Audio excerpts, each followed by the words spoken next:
Halo, Assalamualaikum warahmatullahi wabarakatuh. Balik lagi di channel YouTube aku. Terus di video kali ini, aku pengen berbagi cerita, pengen sharing pengalaman mengenai bagaimana sih kehidupan di Taiwan, kemudian bagaimana bekerja sambil kuliah, kemudian kesan apa aja yang didapat selama berada di Taiwan. Dan pada kesempatan kali ini, aku nggak sendirian.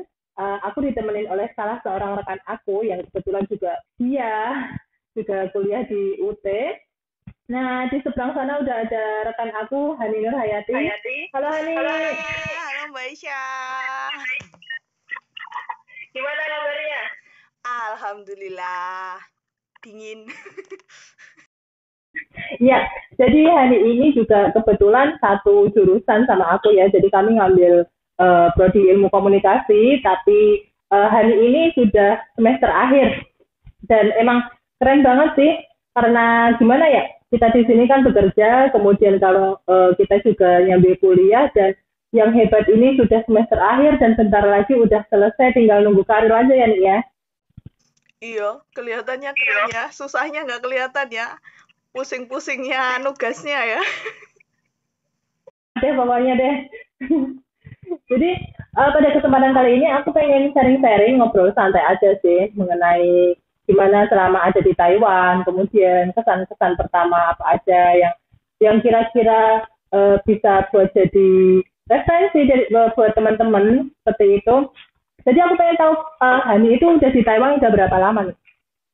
Jadi aku ke Taiwan itu 2016 berarti 5 tahun ya. 5 tahun, hampir 5 tahun lah. Bulan depan 5 tahun. 5 tahun berarti sudah kontrak kedua ya nih ya. Tapi ganti majikan. Kalau kita di Taiwan itu emang kontrak kerjanya itu kan 3 tahun, jadi ini udah kontrak kedua. Jadi ya lumayan lama juga ya nih ya. Terus kira-kira ada nggak sih nih kesan pertama yang bikin kamu itu nggak bisa lupa tentang Taiwan?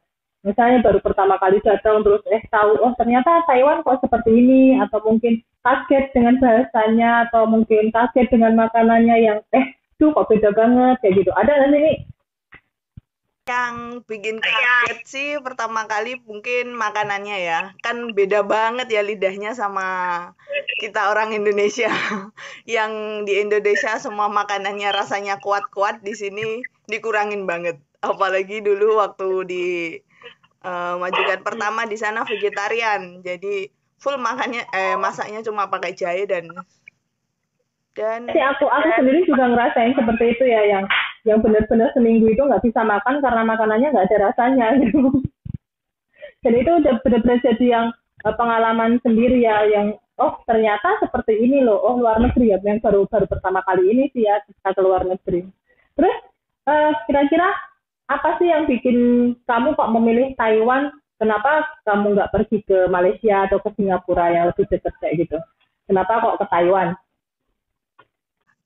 kalau ke Malaysia sih pengen, tapi pengennya main-main. Soalnya ibu dulu juga di sana. Jadi kalau dari Indo sih sebenarnya ada dua opsi ya ke luar negeri itu biasanya untuk kita-kita itu. Biasanya opsi pertama biasanya Hong Kong sama Taiwan. Tapi kan sebelumnya juga aku punya banyak teman juga yang di Hong Kong dan yang di Taiwan. Dan yang tak lihat-lihat itu tak amatin kalau di Hong Kong itu kayaknya bebas ya, bukan berarti maksudnya tiap minggunya tiap minggunya bisa libur gitu loh kebanyakan. Di sana kan seperti itu. Terus aku juga tanya-tanya temen yang di Taiwan, waktu itu aku tanya-tanya mereka bisa liburnya sebulan sekali. Nah, dan aku kan orangnya sadar diri, hobi banget main, hobi banget, yo suka banget belanja juga. Nanti kalau kebanyakan libur nggak bisa ngumpul ya duitnya ya nih. Oh, pikiranku juga gitu. Wah, ini nanti kayaknya sama aja kalau di Hongkong seminggu sekali ya lumayan lah ya. Ya udah aku akhirnya milih ke Taiwan juga. Kan bilang kalau yang di Taiwan itu kan liburnya sedikit gitu ya, ya. Yang mungkin sebulan sekali seperti itu ya. Terus kok kamu bisa betah? Yang bikin kamu betah apa kira-kira? Pada awalnya sih nggak betah juga. Di tahun pertama nggak betah juga. Soalnya di tahun pertama dapat dulu rumahnya si majikan itu kayak villa ya, nggak punya tetangga. Jadi dia Oh, jadi Hani itu di sini kerjanya apa? Jaga lansia ya nih? lansia, caretaker. Di sana juga di kontrak pertama dulu setahun nggak boleh libur aku. Belum dibolehin libur. Cuma waktu itu kan aku juga punya saudara di sini, tapi boleh disamperin. Jadi dulu ada kakakku ke sini main ke sana, mbakku juga. Terus seringnya kan mbakku juga sering ke sana. Terus mungkin si majikan lihat, ini orang libur nanti lama-lama kalau tak kekang gimana gitu. Akhirnya setelah itu juga habis tahun aku juga daftar kuliah kan. Waktu itu aku udah nemu tuh. Jadi dari situ kamu emang nerusin kuliah itu dari situ. Aku dapat surat izin TTM ya sebulan sekali gitulah. Itu bisa libur. Tapi waktu itu masih bisa libur 2 bulan sekali lah, 3 bulan sekali lah gitu loh. Tapi nih ya nih ya, aku mau aku tanyain gini, kan kamu kan dulu jarang banget libur gitu kan. Kok bisa kepikiran pengen kuliah di sini tuh gimana? Sebenarnya sebelum datang ke Taiwan juga aku dari Indo itu udah mikir udah pengen kuliah kan. Cuma kan kalau di Indo kan aku pengennya kuliah ya kuliah sendiri gitu loh, nggak biaya dari orang tua gitu. Jadi aku udah mikir itu, aku lihat-lihat ada saudaraku dia dapat beasiswa di sini dari itu aku juga. Jadi aku lihat-lihat browsing-browsing, oh bisa ternyata di Taiwan kuliah sambil kerja. Waktu itu juga ada satu saudaraku ngabarin, yang di Hongkong juga bisa loh gitu. Cuma kan ya aku prefernya ke Taiwan, jadi aku nyari infonya yang ke Taiwan. Kan kamu udah semenjak dari Indo, emang semenjak dari rumah itu udah ke planning gitu ya. Oh nanti berarti di Taiwan ini emang fokusnya mau kerja dan kuliah gitu. Kan kadang-kadang teman-teman cuma fokusnya kerja, tahu-tahu dari sini dapat info dari si A, dari si B, oh terus pengen kuliah kayak gitu ya. Jadi kalau hari ini emang udah niat banget dari rumah gitu ya Nia. Tapi apesnya gini, yang pertama aku tuh nyarinya info itu yang kuliah-kuliah di sini, bukan Universitas Indo. Jadi kalau ke sini harus minimal D3. Udah lihat kenyataannya di sini setahun nggak bisa libur, terus mikirin juga nggak bisa kuliah, itu sudah patah semangat ya. Ya, ya jadi emang kayak yang kuliah-kuliah jalur beasiswa kayak gitu ya yang emang dari Indo dikhususin buat kuliah ke sini. Iya, kan juga aku belum tahu dulu ada UT yang di sini. Terus nih kira-kira kan kalau kayak kita gitu ya, kita kan di sini kerja yang benar-benar kerja terus fokus jaga pasien gitu ya. Terus kalau dari Hani sendiri kira-kira susah nggak sih ngejalanin kerja sambil kuliah di sini tuh? Awalnya sih susah-susah gampang, soalnya kan di awal pertama masuknya pasti masih semangat-semangatnya ya.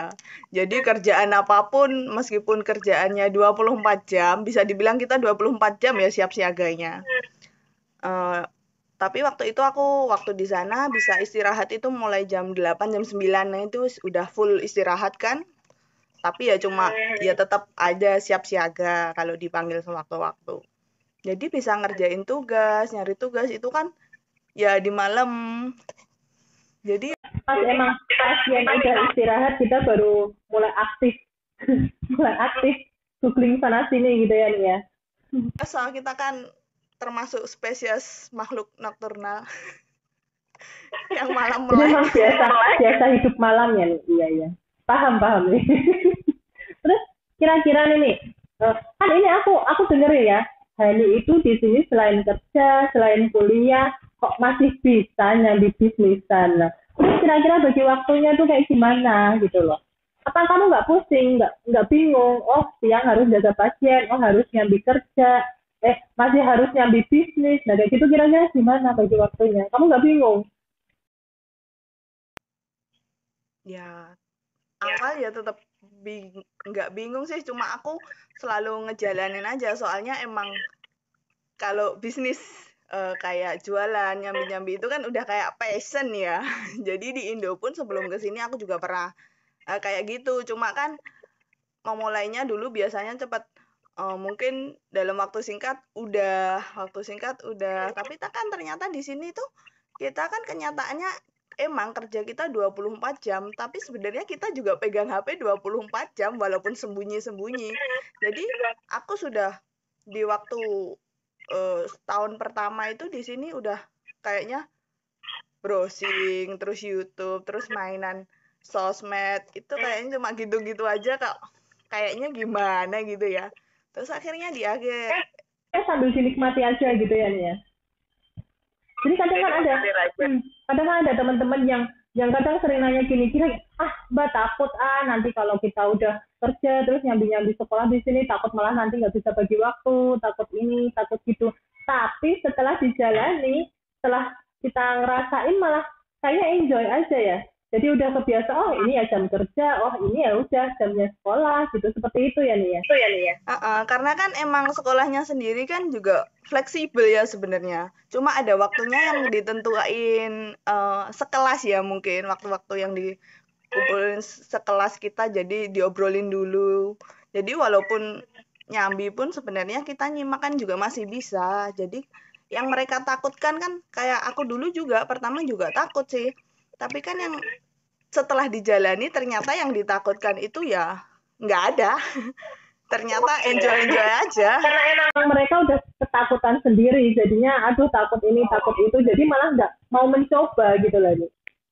Iya benar-benar banget. Nah tapi ya untungnya kalau sekolah di UT itu kita semuanya serba online gitu ya. Jadi mungkin kalau dulu kan ada acara tatap muka, tapi semenjak pandemi ini kan semuanya serba online gitu ya. Jadi lebih mudah bagi kita buat ngatur waktu. Ini ngerjain tugas secara online ya, kita ngambil dari sela-sela waktu kerja kayak gitu. Mungkin waktunya pasien istirahat kita tidak bisa nyolong-nyolong belajar kayak gitu ya nih ya. Iya sih ya. Emang bener-bener kan ada waktu-waktu tertentu juga yang kadang pasiennya pas rewel atau pas di RS atau gimana kita nggak bisa nyambi ya udah pasrah nilai jelek gitu. Tapi ternyata sama dijalanin ya nggak jelek-jelek amat ya, tetap bisa nyuri-nyuri waktunya. Jadi emang harus melawan ketakutan sendiri. Jangan pernah berhenti mencoba sesuatu yang baru gitu. Nah terus nih, menurut Hani nih ya, dari kacamata kamu sebagai seorang akademisi, apa sih pentingnya pendidikan? Kan sekarang kita gini ya, udah kerja, udah banyak duit ini ngapain sih sekolah? Apalagi terus, wanita ngapain sih? Perempuan kok sekolahnya harus tinggi-tinggi, ntar juga kerjanya cuma di dapur, ngurus anak gitu lah. Kalau kira-kira dari kamu sendiri, pentingnya pendidikan itu buat kamu apa nih? Kalau dari aku ngelihatnya soalnya gini.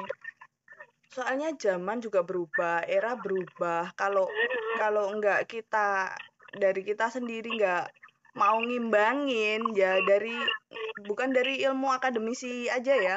Dari luar pun juga ya nanti kita bakal tertinggal.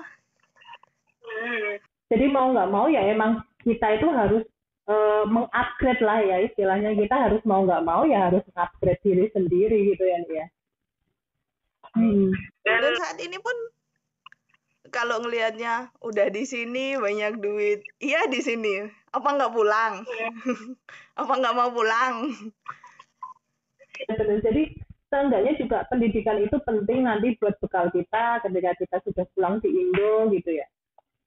Iya benar-benar sih. Kadang kan takutnya teman-teman, kadang kan kalau mikir ngapain sih kuliah, udah tua, udah capek mikir gitu kan. Nah itulah kesalahannya kadang, kenapa kita kok nggak mau mencoba hal-hal baru yang sebenarnya itu bagus loh buat kita, nggak ada salahnya. Ngapain sih, apa salahnya sih kita menaikkan kualitas diri kita, kan di situ nilainya. Iya benar banget sih. Juga nanti kan kita naikin kualitas diri kita sendiri, otomatis juga bakal ketemu orang-orang yang sefrekuensi, pasti itu. Jadi ikut berkembang lah. Buat teman-teman yang ada di Taiwan khususnya ya, yang memang berminat pengen kuliah lagi atau ingin meningkatkan kualitas diri dengan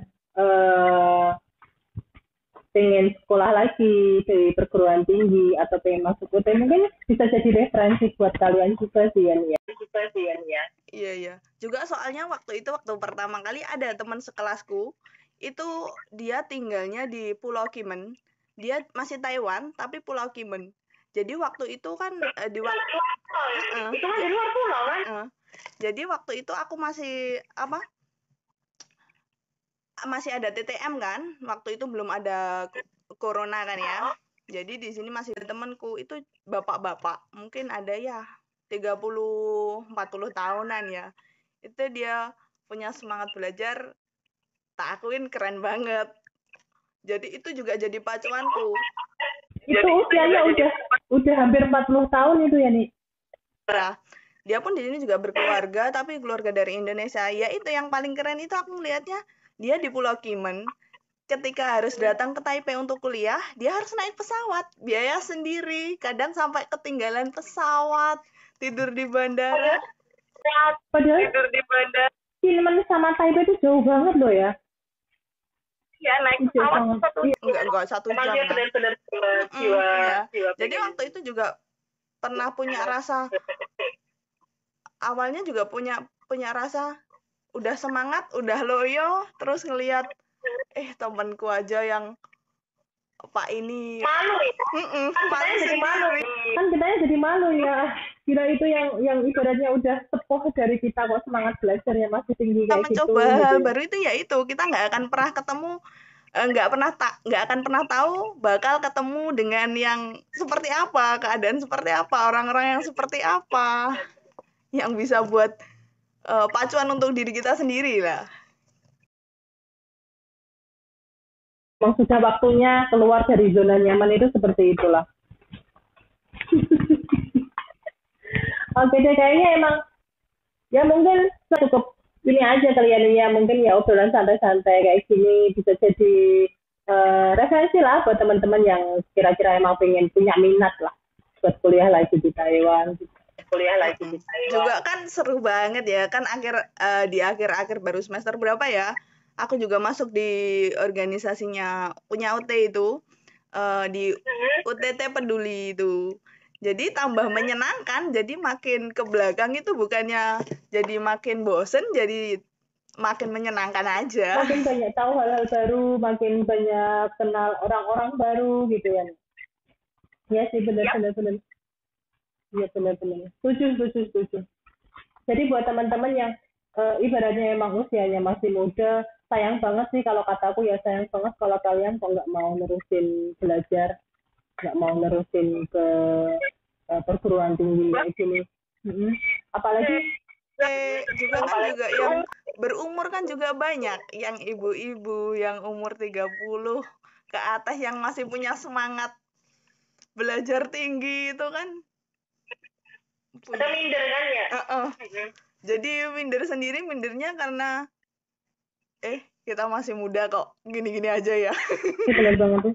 Jadi emang kalau enaknya di UT itu kita kuliahnya nggak dibatasi usia. Jadi dari mana aja, kalangan mana aja, dengan usia berapa aja, masih bisa sekolah, masih bisa ikut belajar, asalkan emang punya semangat belajar yang tinggi ya nih ya.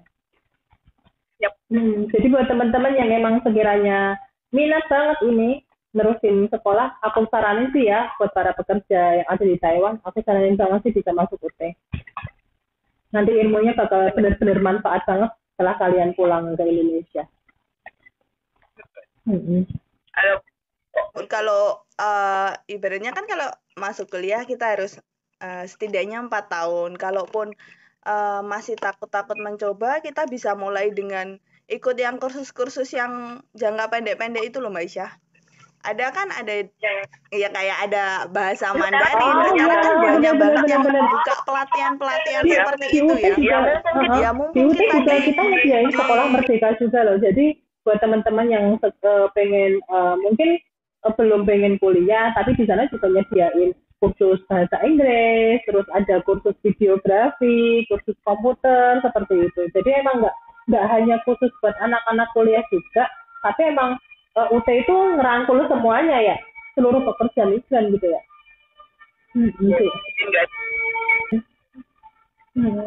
Oke deh nih, makasih banget ya ngobrol-ngobrol santainya kali ini.